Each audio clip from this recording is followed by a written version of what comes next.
Alors les maladies cryptogamiques comme le mildiou, ce sont des champignons qui viennent sur les feuilles de vigne en premier et qui peuvent tomber sur les pédoncules des feuilles ou sur les pédoncules du raisin, c'est-à-dire la queue du raisin, voire sur les graines de raisin aussi.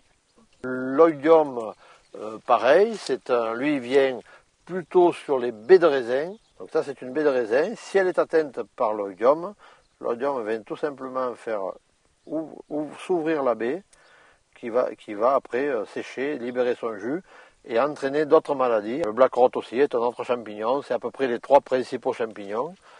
Et ça c'est très souvent mildiou black rot en début de végétation, c'est-à-dire avril-mai.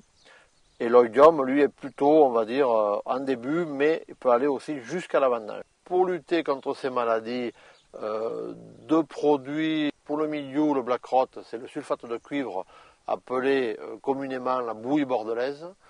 Et pour l'oïdium, c'est le soufre. Des fois, on voit des feuilles qui sont un petit peu bleues. Donc ça vient du sulfate de cuivre que l'on apporte sur la vigne. Donc ce sont des petits appareils qui sont derrière les tracteurs et qui vont pulvériser l'ensemble du feuillage pour apporter justement cette couleur bleuâtre et qui viendra, lutter contre ces maladies. Et l'action de poudrage avec du soufre jaune, lui, c'est une poudreuse comme un immense sèche-cheveux qui va envoyer du soufre bien à l'intérieur des grappes. Pour le particulier qui a un petit pulvérisateur à dos, donc il faut se protéger bien sûr le visage avec des masques et avoir un vêtement de travail, style un bleu de travail, plutôt le matin de bonne heure ou en fin de journée.